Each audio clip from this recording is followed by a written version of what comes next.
Good afternoon. Welcome to Spiral Path Healing Arts and my YouTube channel. And today we will be harvesting plantain. I started my harvest and then I'm like, hey, I can make a video of this. So a little different than me sitting in my workspace or my kitchen. But here we go, and I don't like get this all focused. There we go. So let's talk about plantain a little bit. It's probably one of the most common medicinal herbs, plants that you'll find in North America. It's been called white man's footsteps by the Native Americans because the European colonists brought it over, invaders brought it over, and everywhere, they say everywhere the white man stepped, he left plantain. So plantain is also nature's band-aid.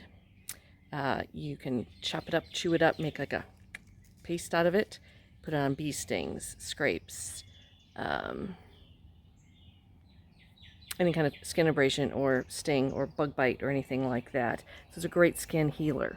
I'm going to leave my little pile here, and I'm going to take you over here to outside my fence, my little semi-urban backyard, and flip the phone around here in a second.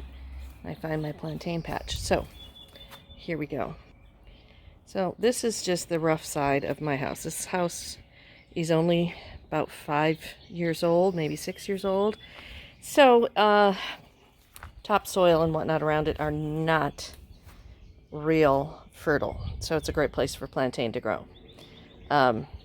This is my beautiful pink English rose. I gotta show her off. She's almost done blooming for right now. She'll bloom again later in the season a little bit, but not like she did a couple weeks ago. That's her last little hurrah there. But plantain, let's look at plantain. Let's get down here in the dirt. All these little guys are plantain. All of those, because this is very hard packed. This is where we walk along the side of the house. And like I said, very hard, dry, stony ground. And but these plantain, this is the broadleaf plantain. I don't see any narrow leaf or lance leaf plantain here in my yard right now. But you will know that one. I've seen it a lot on walks lately. Here's a bigger one. The narrow leaf, well, both of them will put up a seed head, but the narrow leaf I'm out here on a dog walk, and I found some gorgeous examples of the lance leaf or narrow leaf plantain and what it looks like when it goes to seed. So maybe you can see the little tops. And this is actually up on the top of a retaining wall at a building site. There's also some clover in there. Come on, pups, move. Got my puppies, my doggies here with me. There's one without clover, as much clover anyway. So, this is up on an old retaining wall near a building site. So, if I were so inclined, I would harvest safely from this spot because I don't think it's got any chemicals on it. It's just a kind of a little dead end circle down here. Keep up. Oh, my pup has found a hole to dig in. Hey, come on, baby girl. Come on, let's walk. And not likely to have any animal dookie on it. So, just thought I would share that little clump so now you know what the other kind of plantain looks like. I have heard of people taking the seed heads of plantain, drying them, and using them kind of like chicory root, or maybe mixing them with chicory root for a coffee substitute. I'm not a coffee drinker, so I couldn't tell you if that's any good or not. Couldn't be any worse than coffee in my opinion. But now I'm going to turn the camera on one more time. So, let's see if I can zoom in. See this little clump across my street here? That is Elderflower Elderberry. And that was not here when we moved in. I would like to claim a little bit of credit for that clump of elder over there. The first couple winters we lived here, well, every winter. Oh, here's a really nice, hold on. Down here by my blueberries is, I zoom too much. Let me zoom out. He's a beautiful little plantain, couple plantains. There's also some chickweed still surviving the heat back in there. Next to my blueberries. I'm so excited about my blueberries. This is the first year I'm going to get any kind of harvest. That is if I get out here when they're ripe, before the bunnies and the squirrels and all the rabbits get them. Excuse my squeaky gate, but it's going to make a noise. There we go. Okay. So, I know everybody loves watching videos where people walk around and give them dizzy views. But, okay, I'll sit down. Now you can see my scrubby fence behind me and my scrubby hair. Okay, so, what was I saying? Plantain. Oh, the elderflowers. So the first winter or two we were here, I was making elderberry syrup all winter long. And when I was finished with it, I would just chuck the spent berries after I strained them and all the other goodies that were in my mixture out on the front lawn for the birds to eat or compost into the soil, whatever, just recycling, giving back to the earth. And then about 2 springs later, I saw one elderflower plant over there in this time of year blooming. I'm like, that's elder. I'm so excited. It's elder. And watched it grow, and didn't harvest anything from it because it was just one little plant. And then there were just enough flower umbels on it, and it was just about to go to berry and start getting, setting the berries for the fall. And the city came along and mowed that whole bankway. I was heartbroken. So heartbroken. I'm like, well, if they were going to mow everything down, I could have just taken some of the flowers when they were in flower in the spring and made elderflower syrup and elderflower medicine. I love my number one use, I think, for elderflower is I dry them, take them off the stems, and I mix them with Earl Grey tea. And I have Earl Grey elderflower tea, and it is so soothing. I just love it. So anyway, the next year it came back, and it came back bigger and better than before. Like, it spread. I don't know I don't know what the word is, how elder spreads, but I feel like it might be one that spreads by runner, because that year it did not have opportunity to go to seed. So the clump was a little bit bigger the next spring, and a little bit. I think this is the 3rd or 4th, probably the 4th year that clump has been out there, and this is the biggest it's been.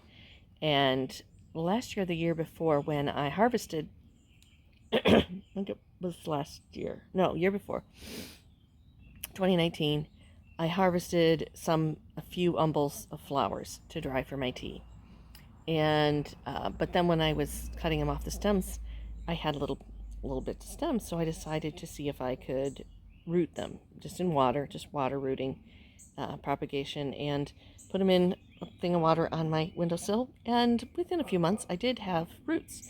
So eventually I potted them up and kept repotting them in bigger pots until I had like some 1-gallon pots with elder. And they were about 6-8 inches tall. They got new leaves. Kept them going. And then planted them out by my driveway because I wanted elder on my side of the street so that it wouldn't get destroyed by the city. I did not do a good job of marking it or protecting it. And our lawn service guys weed whacked them down. I think I had 4 along the driveway. Ugh, so mad. My own fault. They didn't know they were there. And that patch had previously been a very weedy patch with a whole lot of poison ivy. So, hey, rather them than me weed whacking poison ivy. I got to tell you that for sure. But I said, well, at some other time, I'm going to do that again. Get some good healthy elder and plant it and mark it. Put some bamboo stakes and flags and whatever. And I should have learned my lesson with the elder because I planted the mugwort in the front yard behind some bushes. So against the house, between some bushes and the house and the bushes. Not a place that I ever thought they would weed whack. And it does have a sign, but it's, mugwort gets very tall, and the sign is very short. And last fall and this spring, it was getting about knee high and growing bananas, and they weed whacked it. So again, I have to get better signage. Plus, I moved some of it to another location that hopefully they won't weed whack. Because I caught them almost weed whacking my blueberries this spring, which is why there aren't as many blueberries as there could have been. But that's okay. After the blueberries harvest, I may try propagating. I'm kind of on a propagation binge right now, seeing if what I can propagate, what I can root and add more of. So, because it would be awesome to have like blueberry all along this fence back here. I feel like my dog would eat most of it, but it is what it is. That is another note. When you're harvesting things like plantain, dandelion, lawn quote unquote weeds, lawn herbs, know where you're harvesting from. Outside my gate here, no dogs go, number one, number two, or even walk. Dog-free zone, and it's between my house and the neighbor's house. I know the neighbors also don't use any lawn pesticides, and neither do we. Obviously, if we used any lawn herbicides, not pesticides, herbicides, then we wouldn't have things like plantain and chickweed and dandelion and all the other goodies that we have in our lawn. So I think my husband has on occasion fertilized this lawn back here, but this is also the dog's lawn, so never gonna harvest anything back here because it's contaminated, if you will. Also, same thing with roadsides. As a dog walker, I see lots of lovely herbs that I want to harvest and use, but if I'm walking there with the dogs that I walk, then I'm guessing other people are too, so I'm not going to harvest from those areas. So, or forage from those areas. And really, even this little tiny urban yard that I have here in Chattanooga, I have plenty of stuff. And what I don't have, I have places friends and others that I can get it from. So, very fortunate in that regard. Or I buy it from a reliable source. So, I meant to just share plantain, and I shared a whole lot more, but that's okay. It gave you a little tiny taste of a garden walk. I don't have much of a garden here, like I did in my old place, but I have much more knowledge about where I'm living now and the things that grow here and what's native and what's not. My birds are very happy, as you can hear in the background. So many birds in these trees behind us. So even though I do live just there's also construction over there, but I'm not in the downtown area. I'm kind of across the river from the downtown area, but it's still a lot of wild nature here in Chattanooga, which I love. So I will leave you all with that. If you have any questions about, the things you find in your yard and can I eat them, I might not be your go-to, but you can ask and I can find out for you. And I may know a lot of things. Yeah. But just always refer to a reliable source, a reliable plant guide for your area, herbal guide. Lots of things look like lots of other things, so be very careful. Things like poison hemlock, you might be thinking you're harvesting Queen Anne's lace or some other flowering, like umbel type white flower, and you end up with poison hemlock. Don't do that. So know what you're doing. I watched someone's video just recently talking about mullein and how you can take mullein leaves and dry them and smoke them, and they're very calming and nourishing for the lungs. And all of that is very true. The problem was that the plant she was showing us was lamb's ears with little purple flowers, which is not mullein. Mullein grows on a single stalk with yellow flowers. I have some of that across the street too. Maybe someday I'll take you for a little herb walk across into the weedy patch across the street from my house. So just because someone says it's something and they're on the internet, don't always do your due diligence. And if you don't, then it's on you, because I guarantee what I harvested today was plantain, but there are lots of other flat leaf, broad-leaved plants out there that, if you're don't know that it's for sure it's plantain. Um, I'm not going to go down that road, but anyway, I hope you enjoyed our little herbal walk. If this is something you want to know more about and you'd like me to share more about in my videos or on my webpage, please let me know. Again, my website is spiralpathhealingarts.com, where you can find more information about my services and products that I sell, and coming soon, some more blog posts about things like herb crafting and other DIY witchy things.